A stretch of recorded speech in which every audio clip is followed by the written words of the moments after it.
I did. number at the end of the presentation. Excuse me, too much screaming yesterday. We have sweatshirts, nuts, books, all kinds of items that are for sale for our fundraising. And speaking of fundraising, we had our quilt raffle on December 20th on the lottery. I love And her. believe it or not, Ethan, little I young love her. lady, her mom had the ticket, so she was able to enjoy. It was a caterpillar quilt, and they also got the book too. So that was donated to us. We had a raffle, so we fundraised $680. So thank you all. We really appreciate that. Well, the History Center, you've got to come down. We are refreshing that building. We have so many new archived items. I have new display cabinets. You can come down and take a look. We're getting a lot of things out on the floor so you can see things. Now, we are going through our membership, and I apologize. The MailChimp emails that went out, we could not attach the membership form. So if you did get an email, you didn't get to see this. But we have copies. It's on the website. So if you haven't renewed your membership or you'd like to be a new member, we'd love to have you. These are the forms. Okay. All right. I'm going to introduce Austin. He's our presenter. Oh, and I did want to say, next month, we're going to bring a box of pictures. These pictures were donated by several people, but there's no names, there's no dates, but sometimes we can't even recognize where they're at. So we're going to bring them to the program, and you could feel free to rummage through them. You might know somebody, write it on the back, help us out to see who all these people are. Okay? All right, I'm going to turn it over to Austin. Thank you. Thanks, Lisa. You're welcome. Hi, everyone. Is this work okay? Can we hear? Is it vibing? No? Closer. All right. Hi, everyone. Thanks, Lisa. It's very nice to be here. Thank you to the Bridgeville Historical Society for inviting me. My name's Austin. Some people on Facebook call me the yearbook guy, which is kind of hilarious, but I've been asked to talk to you about the yearbook scanning project that I did for all the Chartiers Valley and pre-Chartiers Valley schools. I see John Euler here, who's going to fact check me the entire time. So I double checked all my things. I see him taking notes, so we're going to be real careful today.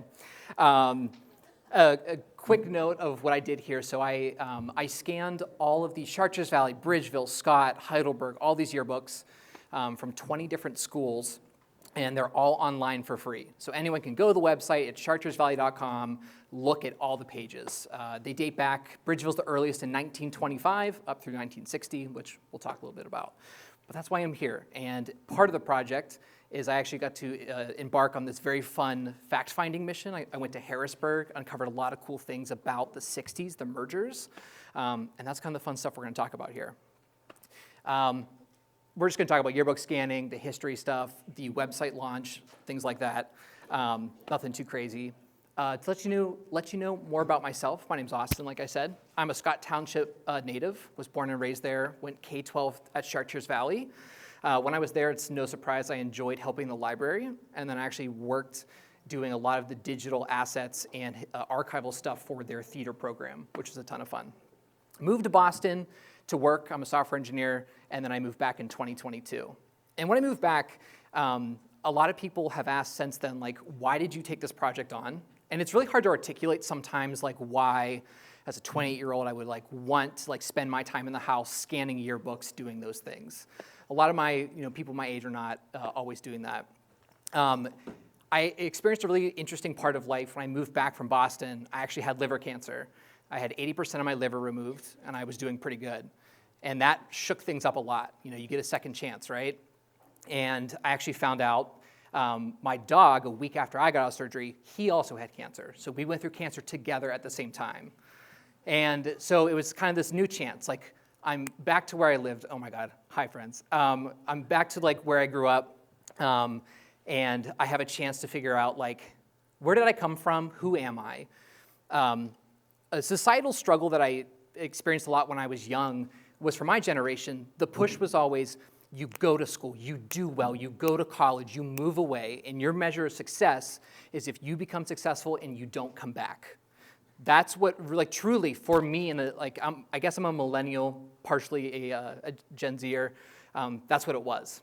There was a lot of pressure. So my entire childhood was oh shit, I gotta do well on that test. I gotta do well on whatever it's not the MCAT, whatever it is, what is it, the SATs? Yeah, you could tell I did really well. Go to school move. So I tried that, but I was kind of felt like I was missing a piece of me. I didn't understand, like, I grew up in Scott, and I knew of Scott and Heidelberg and Collier and Bridgeville, but I didn't understand what everyone mentioned about how different they were and why they behaved differently. And so I really wanted to figure that out, and I thought I had the really unique opportunity to do so. Sadly, this is the last sad note, the dog died from cancer. It came back a year later, and I was like, you know what? It's wintertime. I'm not going outside, but I might as well do something productive with my time. So I texted an old teacher of mine that I knew, and his name's Alan. And I said, hey, I really want to do this yearbook project. Would you allow me, would you trust me to take all these yearbooks that are irreplaceable, there's one copy, can I borrow them, scan them, get them back to you? No mention of whether he was going to get in trouble or not, but really, would you let me do it? And he said, yes, of course, that'd be awesome. So this is the actual text that I sent him. It's not super important. But before I embarked on scanning, I had the permission. I roughly knew how many there were going to be. I wanted to set myself a goal to make sure I knew I was doing the right thing. In software, we have this concept of a North Star. It's not a unique concept of software, but a North Star of, I want to set myself a goal so I know I'm headed in the right direction, I don't get too far off base, and that I don't go too far beyond the points. I have a very much completionist attitude, which I think one of the reporters reported. And so it's very important for me to set, like, okay, I want to make sure that I grow. I want to see myself grow up. I want to look at these yearbooks like anyone would normally do and be like, I want to watch myself grow up, K through 12. Let's figure out where I came from. But also, if I'm going to invest the time doing that, why don't I make sure that other people can benefit from it? A lot of people didn't have the resources or the money or the ability to buy these yearbooks or to go track them down like I'm going to dedicate time to. So my two goals were, all right, let's do the self-serving part of figuring out where you came from, but then let's also make sure other people can benefit from that while you're in there. And so then I texted Alan, I got the stuff, and so then I started scanning yearbooks. You might think that, hearing this talk about scanning yearbooks, that the most interesting point is going to be how I scanned. It's actually the worst part. There was nothing interesting about scanning yearbooks. So this is a picture of me. That's my dog Piper behind me. And so every weekend I would go to my teacher's house. I would pick up a box of like 100 yearbooks. It was like hundreds of pounds. My living room became overgrown with just like the Scotty, the Lincoln Log, all these things just throughout my apartment. And I would sit on my floor. This is my coffee table, and I had this like book scanner. And I would just flip page by page by page. I'd watch TV. It got to a point where you don't even have to look at what you're doing anymore. You just got the muscle memory of like, all right, flip the page, scan it, hit the pedal, go. It's important to note that the type of scanning I did was called non-destructive. There's two kinds. So if you have a really old book, you can send it to someone, they'll rip the binding off, cut the pages, and they can scan it very fast. Unfortunately, because I don't own these books and they're priceless, I couldn't do that. So non-destructive is you lay the book flat, you go page by page by page. It was a really good time. And so, I scanned upwards of like 200 yearbooks, something like that. 2 months, all I would do after work and on weekends is like, all right, if I'm going to sit here and be sad and watch TV, I might as well do something. So I'd scan and scan and scan. And it was a ton of fun. We're going to fast forward to the very end because we have a fun little journey of history we're going to go through. But at the end of scanning, I scanned 250 yearbooks for 20 schools. Now, that's kind of confusing, right? When we talk about Chartiers Valley, we know there are 4. So what in the world was I doing? We're going to talk about the different schools I came across, but the Chartiers Valley collection had the Lincoln Log, some of them. They had some of the Scotty yearbooks, and they actually had some of Carnegie's yearbooks, too, which was really interesting. So I scanned all of those, and I was starting to become kind of lost, because I was like, well, I don't really know what year these schools started. I don't know when they ended. How do I know that I'm reaching every year, I'm not missing a critical year, something like that? For example, the Bridgeville yearbook, they stopped between, I think it was 26 and 1940 because of the war, something like that. And so it was very important to notice what gaps I was missing. So like any good investment portfolio, you got to diversify. And so I started reaching out online. I was like, all right, friends in the community, so Bridgeville, all the places. I'm looking for yearbooks of these schools and of these years. And it was amazing, the response. People were so incredibly kind. It's very odd to think about a stranger post online, and you're like, yeah, come to my house, borrow my yearbooks, I trust you. But people reached out and they're like, I think the project you're doing is amazing. Like, thank you for doing this. They invite me over, I'd grab their yearbooks, I would take them home, scan them, bring them back. And so for a time there during the day, or like after a long day of work, I'd be like, all right, I'm gonna suit up, get in the car, I'd drive through the South Hills through traffic, it was a great time. And this method worked decently well. There are a few schools on here like John White, and I think Dewey was on here also, that I was able to get, but just 1 or 2 yearbooks. So this was good, but I was missing, you can see the middle school from 1976 to 1990. That's a pretty big gap there. So I know I needed to see if there was someone other than the school that would have a bigger collection, because Chartiers Valley had a decent collection, but they had gaps like I mentioned.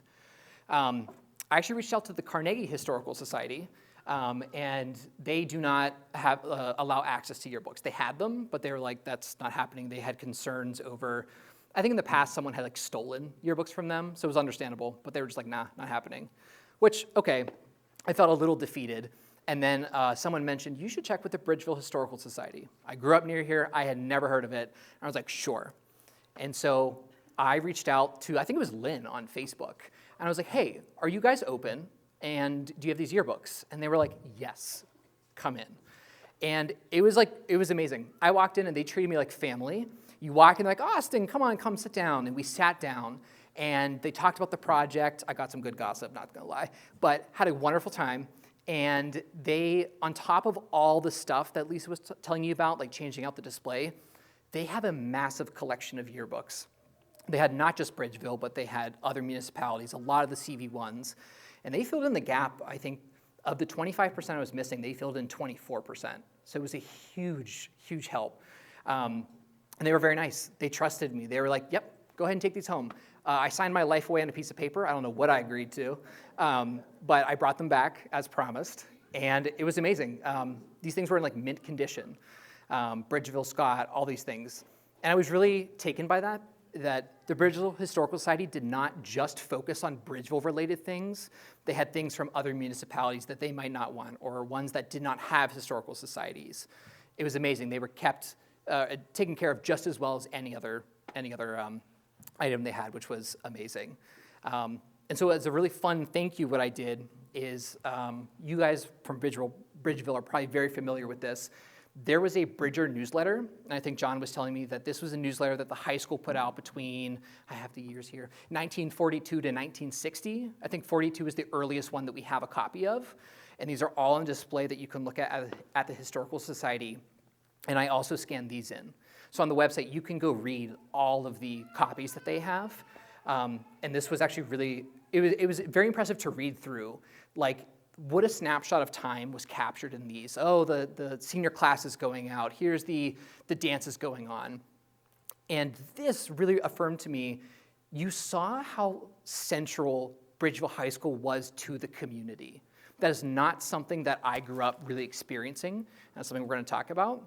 But this is a document, these documents were something I never expected to come across, but they helped instrumentally in me figuring out what was this all about. So that's on the website. That's super fun to look at. And the fun thing is you can actually search through it. So if you know someone's name, you can search and it'll tell you what issue they came up in and what page. The yearbooks don't have that because it's way too expensive. Okay, so I've been scanning. Had a great time. And I get to a point after several months, and I'm like, I don't know how much progress I've made. I still don't know all the years of things that I'm missing. I lack a lot of context on Bridgeville history, Scott Township history.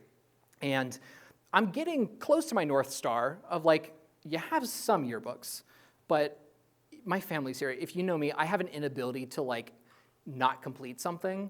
And so I had to make sure I got everything that I possibly could. And then, you know, in talking to people sometimes, they're like, well, I don't think the Rennerdale School actually made yearbooks. And I learned a lot that our memories play tricks on us, and you'd hear conflicting stories. And so a lot of it, just from word of mouth, was very hard to be like, yeah, this yearbook does not exist.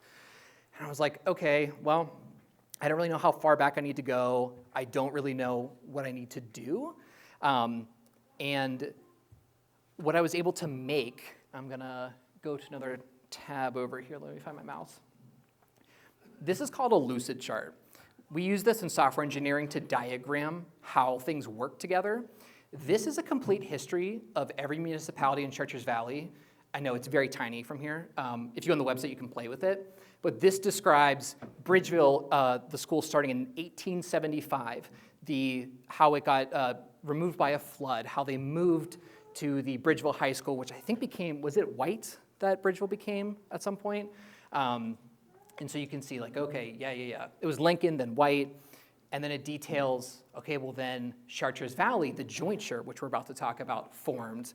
And so this is a really great resource that helped me through here that I made of like, this looks like a spaghetti mess, right? And that's basically how it was in the community, I imagine at the time. I was not alive for it, but it's like all of our schools are merging, things are changing, but I don't know where they're going. So drawing this helped me understand where the schools went and where they merged, but the big question I was missing was why. I was very curious, like, well, why did they spin up a new senior high school? Why did we take a school out of Bridgeville? Things like that. And I knew that the only way I was gonna find out was to go to Harrisburg and look for a infamous document that is nearly impossible to find. So let me get my cursor back over here. Okay, so I went to Harrisburg. This is the Pennsylvania State Archives. It's actually beautiful. It just opened during COVID. All the state's archives are here from every governmental department, every governor. Like, for example, you could read personal letters that people wrote the governor. We found some from the 70s or something like that. But it was gorgeous. And so I reached out to a researcher there. I'm like, hey, I'm looking for these documents. It was probably around the 50s or 60s when these schools started to merge. Like, I heard there was animosity and drama, and I'm not sure what happened. And so they gave me a rough idea of like, here's the 30 boxes of documents that you can request and look at. And it was truly incredible because we walked in, I conned my partner into going with me, and there was a librarian, this is verbatim, she's like, you're gonna sit here. Everything you do is filmed by cameras. You do not move. You need something, you sit there and you raise your hand. You do not pass documents between one another. She was so mean. Luckily, as the day went on, people heard more about what we were doing. I took my own scanner. They charge, it's like $1 per page of scanning. We scanned 2,000 pages that day. So they very nicely let us take our own scanner and go through that. And truly, the things we found were incredible. We're gonna go through some of the documents, but there was one that I was looking at. It's referenced in some search papers, but it's not available anywhere online. It's like a mystery. And it's this. The Governor Lawrence back in 1960 got a panel together. I think it was called the Panel of 100. And this is probably one of the most incredible reports I've ever read from a government agency. The state at the time was trying to figure out, like, we're spending so much on education, we're not competing. The Soviets, specifically Sputnik, terrified the US, and they were like, our education is not where it needs to be. So the US, like the federal government, started looking at education, but then Governor Lawrence got together this panel of experts and was like, how can we do this? How can we make this work? How do we get a better education? And so what they did over the course of about a year, they worked together to look at all the school districts and come up with a list of recommendations on how they felt it could be made better. There's a lot of stuff here. These are some exact quotes, but really what I found the most incredible, and this is something that impacts every single person here that probably grew up here, their findings summarize that larger schools, bar none, offered a better curriculum. The bigger the school, the better the course offering, the higher the graduation rates, the better the college admission rates. And I think it was bold in the report. They offer more education for the dollar. They simply offer more education. And that kind of got the ball rolling, where it's like, listen, Pennsylvania at the time had 2,227 school districts. If you look at other states, that's absurd. Most states have like one per county. There's some education researchers that definitely know more. But Pennsylvania was like, we can't keep doing this. We need to find something to fix. And And honestly, I would, if you have the time and you're interested, the full report's on the website. If you read through it, it is one of the best articulated documents I've ever read. Their findings, and it was just a prime example of leadership. I know that that document changed everyone's lives, and we're still not happy about it. I get that. But really, they underlined that, like, we don't just, like, need better education. We, like, demand it, and it's going to be the best that we can possibly give the kids. Yes, the impetus was like, we're scared of the Soviets, and we also want to save some money in the process. But it was really their findings summarized, like, you need to put the money aside, focus on the education, and the cost savings come from there, which was really cool. So this is a big timeline. This covers kind of the entire reorganization period. The website has a really, if you want to read, like 10 pages of stuff on there. But I'm going to kind of go through some of the big milestones here. So 1949 rolls around, and Pennsylvania says, all right, we need to start thinking about reconsolidation and making things smaller. At the time, you could have a single municipality. This is not true, but I'm going to use Scott as an example. You could say Scott Township, they have 4 school districts. They have 4 independent schools. They're all their own thing. They don't work with one another. They're not managed by the same person. And so the state came around and said in Act 14 of 49 that every municipality constitutes its own school district unless they're already part of a bigger district. That's not exactly when, like Bridgeville, I believe Scott, and probably Heidelberg already had their established school districts, but this mandated it statewide. I couldn't find a metric on how many school districts this took us down, but that was the very first toe in the water of consolidation of the schools. And then 1952 rolls around, and they're like, okay, Allegheny County needs to figure out a little bit of how are we going to administer all these school districts? We have some new ones, we've consolidated, but how do we better manage them? And I want to talk about, this is what a hierarchy of the school looks like in 1950s. The State Council of Education, they're at the state level, they dictate each county in Pennsylvania. How many counties are in Pennsylvania? Is it like, thank you. So there's that many. And each one had its own school board. And then at the county level, they had different administrative units. They would say Allegheny County is broken up into 30 units. And then each unit would have multiple different municipality school districts. And it was really interesting because the school board at the county level held a lot of the power here. Scott Township and Heidelberg, Collier, Bridgeville, they all had their own school districts at the time, and they had their own school boards, but they could not set their own curriculum. At Pennsylvania, even to this day, the schools here are not considered I think it's a class 1 or tier 1, but the superintendent at the county set the curriculum. They were the ones that decided. And that was very interesting. Some people weren't exactly thrilled with that due to autonomy purposes. And once they started kind of figuring that out, our municipalities here, they're like, I think they saw the writing on the wall, and they're like, listen, it's about to be merge or be merged. So 1955 is when they all enter a jointure. And there's a distinction here is that there is a union. There are 2 things allowed in the law. A union meant that school district would physically merge to one, and it's just one school district, one board, one everything. What our municipalities did is they entered a jointure, and I'll show you like an example of what that looks like in a second, but that meant that Scott Township had its own school district, its own board. So did every other one. But there was now this Chartiers Valley Joint School District that everyone elected their own members to. So they basically spun up a 5th school district that they knew they were going to start moving things into. And that was fine. One of the big things here is that Scott Township was really highly sought after because they were the only district that had buses, and they used that as a bargaining chip quite a bit. It's not covered here, but it is on the website. Carnegie was acting up around this time. Carnegie was like, we want in, we don't want in. Like, we want to be our own school district. It was a whole thing. Carnegie really got themselves into quite a mess that we still see today, starting around 55. But so we have this jointure. It's really cute. And then in 1958, they're like, we need new schools, because we still had all of the municipalities. We had the Bridgeville High School. We had the Scott Township High School. We had all of them. And so they're like, all right, we're going to commission some new schools. You all might be familiar with the Chartiers Valley Joint Senior High School, which today is the intermediate school on Swallow Hill. It was the first one they commissioned, to the tune of, these are all today dollars, $21 million. They also recognize that we have a lot of elementary schools and we need to get them together as well. So the joint schools commissioned 4 elementary schools. That was Henry E. Roberts, Heidelberg, E.L. Shepherd, and Washington. All of them are around like $5 or $6 million of their commissioning. It all happened in 1958, 59. Groundbreaking happened. They started building. Nothing changed for the community at the time. Everyone still went to their old schools, still did their own thing. This is what I was talking about in a jointure.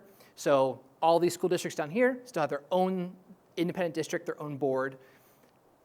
These guys still had their own elementary schools, so they were still fully in charge. The Chartiers Valley Joint Schools had no say over, let's say, one of Bridgeville's existing elementary schools. That's not how it worked. They elected a joint board, and however, the joint school district was now in charge of the joint schools that they were commissioning. And so that's how things started to kind of shift from there. So 1958 rolls around, and the state is like, they doubled the total state expenditures for education from 16 to 35, and they were like, okay, we know that this is expensive. We know that things are starting to get rough. Governor Lawrence comes in, like we talked about, and was like, we need to do something about this. So it was 1961, they enacted its PA Act 561 and 299. It was actually the reason that Lawrence, I think, did not win re-election and Scranton took over.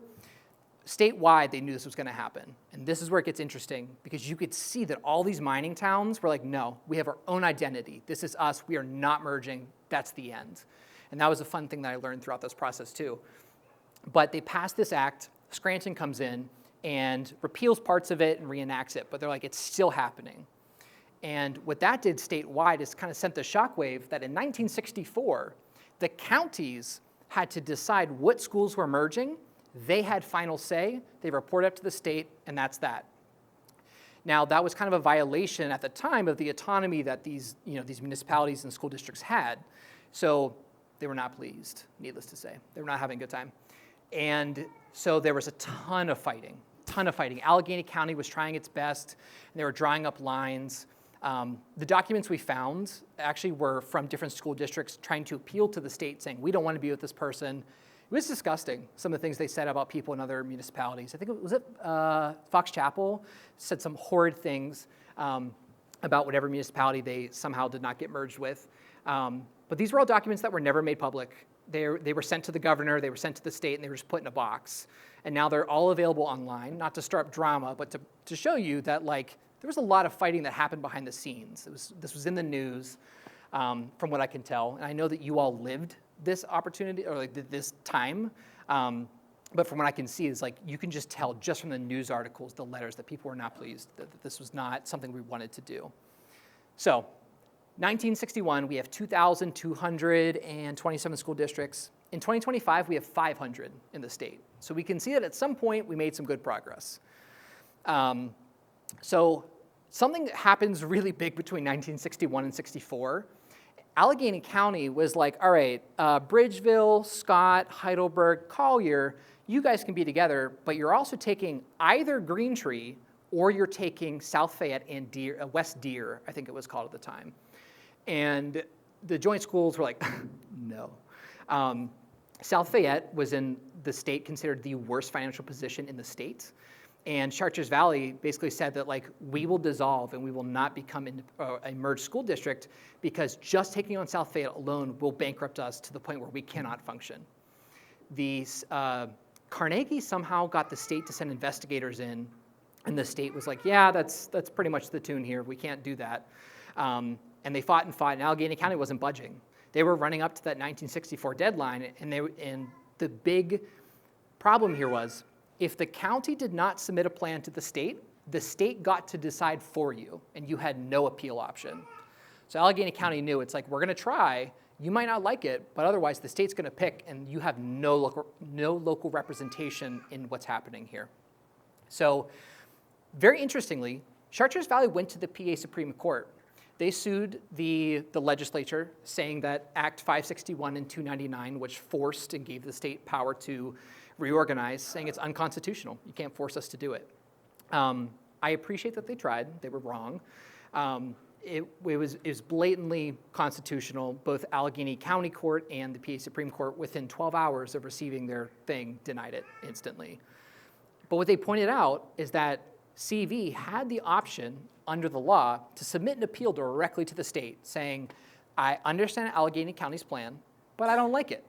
And so what they did in 1964, after they suffered the defeat of the Supreme Court, the Pennsylvania Supreme Court that is, they said, we want to be just us four. Collier, Bridgeville, Heidelberg, what's the other one? Scott. We want to be just us. And the state actually granted it. This is the original document, the original one that was signed and put in whatever legal folder. And it was very fascinating. And I know it's really, really tiny. I can barely read it from here. But they basically said the Board of Education directly approves the Administrative Unit 63, which was the CV, Bridgeville, Collier, Scott, and Heidelberg, and they would put South Fayette independently in their own thing. It was very interesting. This document, I know, changed a lot of our lives, but this changed my life 30 years before I was alive. This was fascinating. So CV had been fighting for this, basically for 20 years, saying, we just want to be us four. Like, if we're going to have to do it, this is going to be us, and we're going to do it together, but hopefully not with too many outsiders. We're in a good financial position. We have buses. We have these resources. We think we can provide, but we can't get tanked in the process. So it works. 1965, the appeal is granted. CV remains CV. And then in 1966, they submit the naming. Previously, they had been operating under the Chartiers Valley Joint School District, quite a tongue twister. And the state unofficially had been referring to them as the Chartiers Area School Districts. And so the joint board in CV submitted up to the state and said, we want to be known officially as the Chartiers Valley School District, the first time it was ever referred to as just that, not joint. And so this is a copy of the document, but this says the Chartiers Valley School District has been approved. This school district becomes official on July 1st, 1966. When July 1st, 1966 happens, all of a sudden, Chartiers Valley is now one school district, one thing. Bridgeville, Scott, Heidelberg, and Collier's independent school districts dissolve. They elect a new board up to the Chartiers Valley School District, but it's one to rule them all. Chartiers Valley goes from technically having 4 or 5 schools they commissioned to now having over 12, because they inherited all the elementary schools, everything else going on there. And from my understanding, like, that's a big challenge, going from a very big management structure to that. Something that I know you all know very well from what I've read is that it was very hard to merge the student bodies. They did it when they started in 61 at the Chartiers Valley Joint Senior High School. But now everyone from all schools, like, you start that school year and it's kind of fine, but as time goes on, as we're going to see, the identities start to merge and merge and merge. And it's no longer I went to school in Bridgeville, it's no longer I went to school in Scott. It's I went to CV. And so through the 1966 to 2000s, that's when CV really starts to consolidate. We think that the big thing was forcing them to be one school district, right? But in reality, they start as one school district in 66, which is great. 73, they're like, we need a new high school. And that's the Tom's Run Road one, the big circles. Love that place. And they were like, all of our high school students are going there. So we moved from Swallow Hill up there. What is now the intermediate school, what was then the joint senior high school, then became the middle school. So that was also in 73. Eventually, they'd move the middle school kids up. But then they waited a while till the 90s. And in 1994, they got the idea of, like, we need to basically consolidate all these elementary schools. A lot of the elementaries were still in each municipality. And they're like, this is just not sustainable for us. So grades 3 through 5 in 94 moved to what is now the Chartiers Valley Intermediate School on Swallow Hill, and they closed some of the elementary schools. 1996 happens. I was born in 95 for context, and that's when the Chartiers Valley Primary School, which is also on Tom's Run, but I think it's like 125, opens, and they send K through 2. That year is the last year for any independent elementary school in our municipalities. It was over. 1996, Chartiers Valley was able to execute that vision, right or wrong, but they were able to execute the vision of, we now have 4 schools for our 4 municipalities.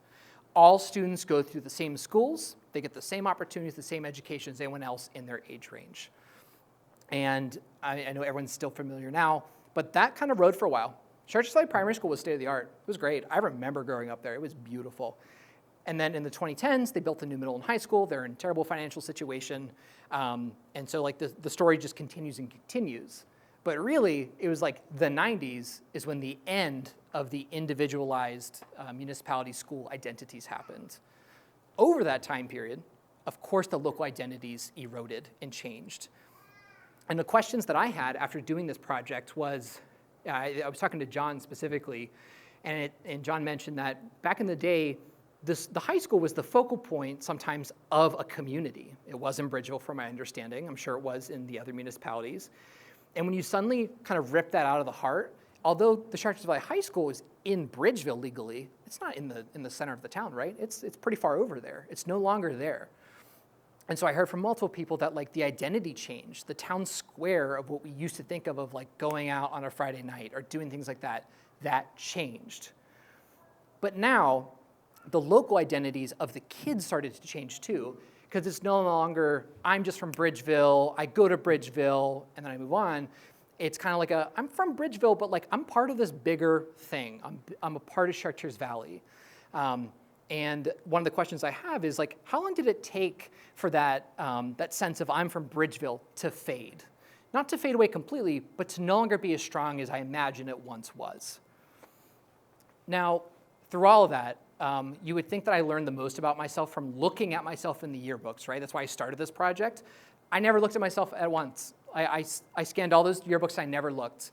I just like went through it, and then I realized that the part that I was missing the entire time wasn't myself physically, but more of like my generation was the very first one in '95 of this new Chartiers Valley identity, but just Chartiers Valley, nothing else. So I grew up in Scott, but that didn't mean anything, but to my identity, it didn't change anything. And so I learned that a lot of the stuff that happened and the weirdness I felt was because I was a part of a new group of people.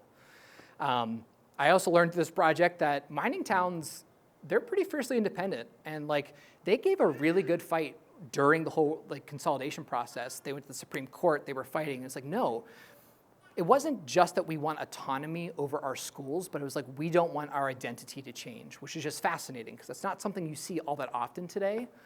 And I was very fortunate. Everyone, all these fights, these legal battles, these 10, 20-year plans that the school districts had to enact and hope were followed through, I personally, I think, was given great opportunities. Everyone I grew up with, we had the same opportunities. We had the same courses. I never, ever worried about going to school and not having a class there. And I'm not saying that I agree or disagree with the consolidation process, but more of my experience that I figured out and I learned is that despite the differences in these identities and despite the fighting that happened, no one has ever been anything but nice to me about it. No one growing up ever questioned, well, you're not from Scott, like you're not from wherever, like get out of here. Even though they still had these identities, they still treated my generation as if we were still part of it. It felt like family. And that was something that I felt very much when I walked into the Bridgeville Historical Society, is they treated you like family instantly. It was no longer where are you from. And it was really beautiful.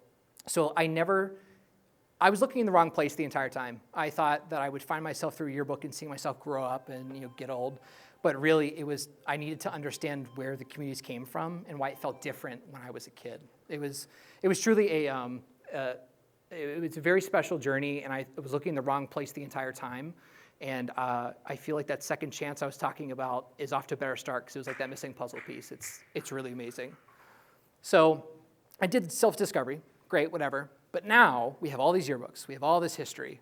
How do we share it? How do we make it cool? So what I did I scanned the 2,000 pages. I think for 2 months, for 12 hours a day on the weekends, I would sift through them, research, and write. It felt like a master's thesis. And I'm tracing things back to Chartiers Valley, how it basically came all the way from William Penn's dad's debt to the King of England, whatever. So I put all the yearbooks up there, and I put the website out. First 12 hours, 3,000 unique people went to the website. When you think about the size of our communities, that's a lot of people. I honestly, expected to get in trouble for doing this project, which we'll talk about, but I never thought anyone would actually like really look at it. That'd be like a nifty, like, oh, cool, that's cute, but not like a wow. So 3,000 viewers, and then because the yearbooks are so big and people looked at sometimes 13 years of themselves grow up, it costs $200 in 12 hours of the hosting costs to deliver the yearbooks to you. I did move it somewhere else so it does not cost me that anymore, thank goodness, but that was a very good learning lesson for myself. When I write software, I always tell people, like, I don't really care about the software. I really care, like, I care about what people do with it and that it makes a difference to whoever I'm doing it to. It's always been something my bosses have always struggled to understand, because it's not just like, I don't want to just make you money. I want to make a difference in what I'm doing, maybe in the process. And so I got amazing feedback, and people are so incredibly kind. And they said, I sat on FaceTime with my sister that's across the world, and we looked at ourselves grow up. We looked at every single yearbook we were in and laughed. And people said that like this was super nostalgic, and that they got to connect with people that they hadn't seen in a long time. And it was just like every piece of validation that I never could have asked for but got. It was beautiful, and it just meant the absolute world to me. So the ability to make the immediate impact. As of today, 10,000 unique people have looked at the website. That's not 10,000 visits, it's 10,000 unique individuals. And they come across from all over the world, which is really fun. So I think some of the people here that have moved away, Sweden seems to have quite a few Chartiers Valley graduates for some reason. And it's been a ton of fun. Something I am extremely thankful for is, so remember I mentioned I was really scared I was going to get in trouble. I was really worried CV was going to be pissed and be like, you did not have our permission to scan the yearbooks. You did not have our permission to put them online. And I was prepared for a fight, but they were extremely kind. They actually reached out to me and said, it was very, very, very, very sweet.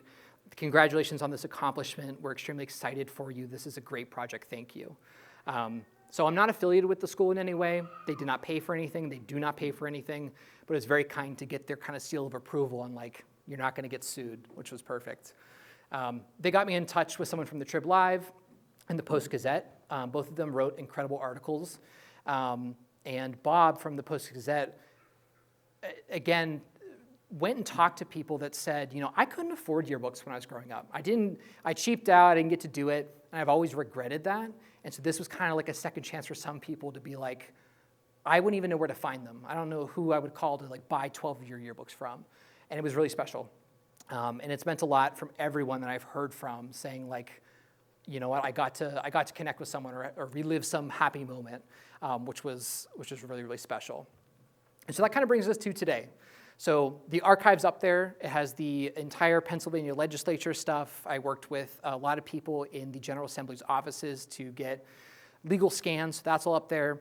There's like 12 pages of information about what I just talked about here in much more detail and tawdry details on Carnegie. That's all there too.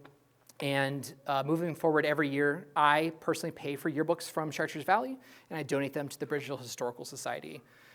As long as we're still making print yearbooks, I think it's important. This project never would have been possible if someone didn't do that before me, and so I want to continue that practice. The last thing I would say is if anyone was considering doing a project like this, like I said, I was really nervous, maybe a little bit embarrassed about what people would think about it.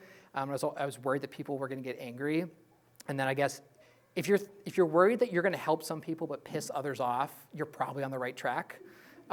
It has helped. It's worked so far in my life, and this project was no exception. But thank you guys very much for coming. I really appreciate it, and I'd be happy to answer any questions anyone has about the process or anything like that. Hi. Thank you. This whole subject is like in my backyard because my master's thesis was on the correlation between the growing size of schools and the dropout rate. Mm-hmm. And I found that usually when you do a master's thesis, you have to find the negative plus the positive. You have to mix them.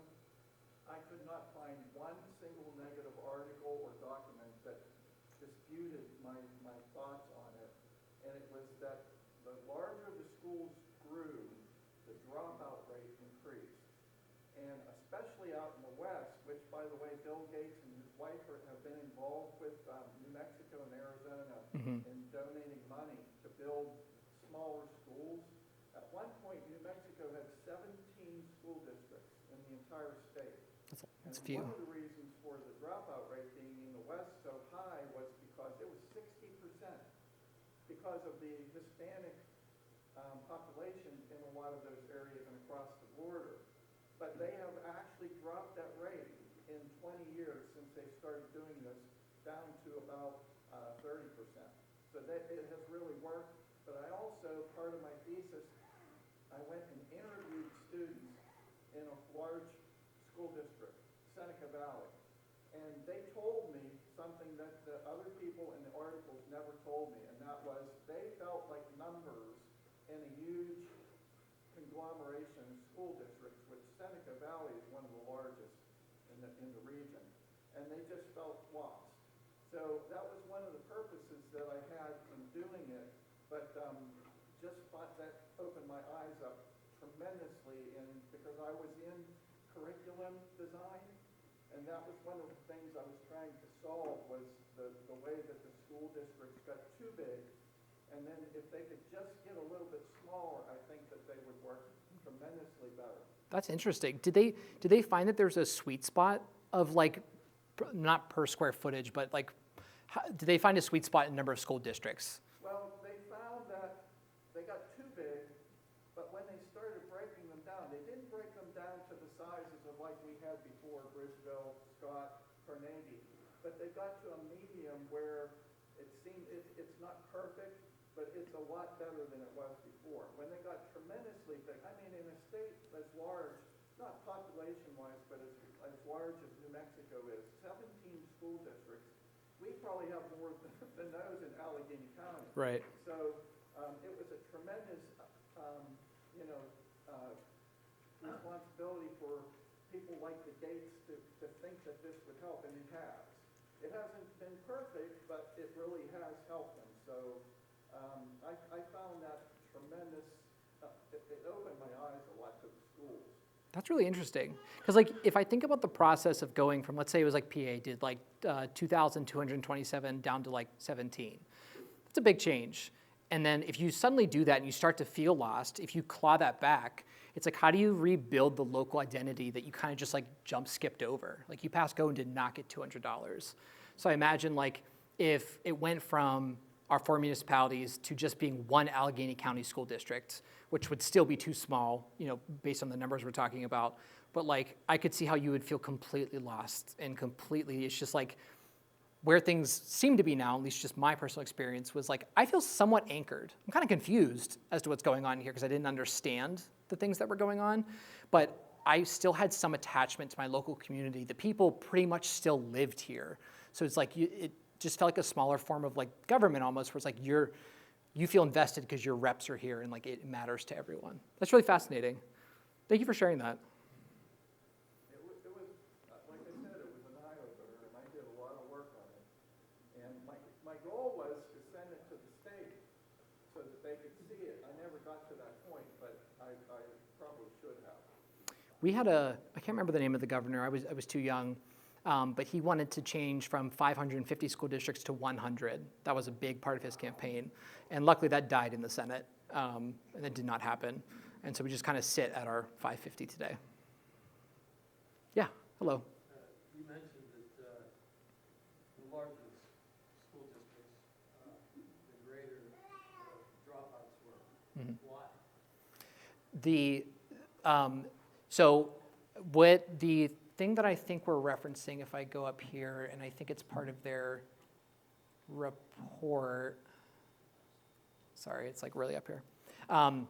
The Pennsylvania legislature, the report here found, oh, I'm sorry, it's in my notes, that's why. The larger the school district, they found the least amount, like it was proportionally lower to the amount of dropouts.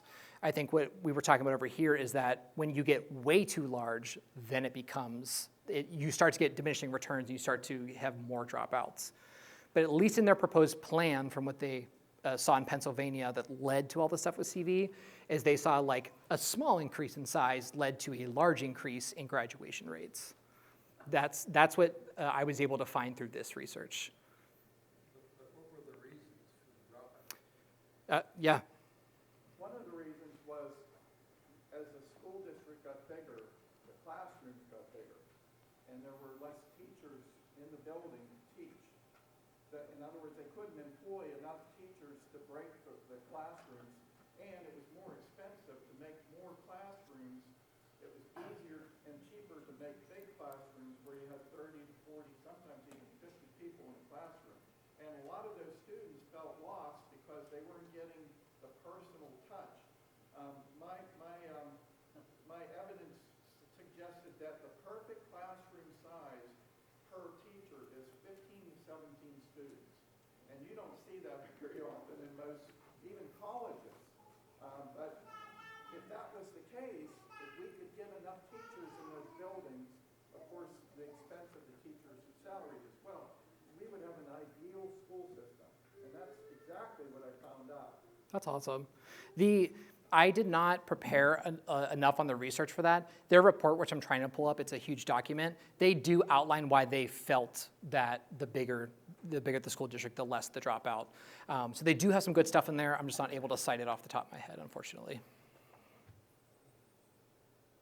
Cool. Anyone else? All right, cool. Thank you, guys. I'm going to bring Lisa up.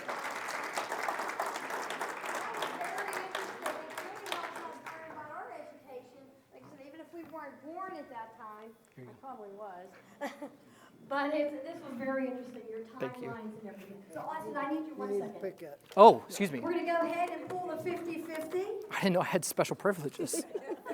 All right. Okay, we're looking at 751-3520. And again, that is 751-3520.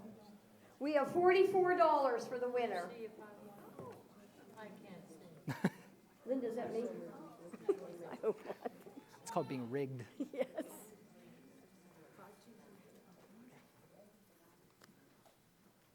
$3520 last. Oh, good Hey. job. Great, congratulations. Excuse me. Thank you very much. Thank you. Thank you for coming. And Joe has Joe in there. Yeah, it's just the camera. So again, thank you all. Next meeting.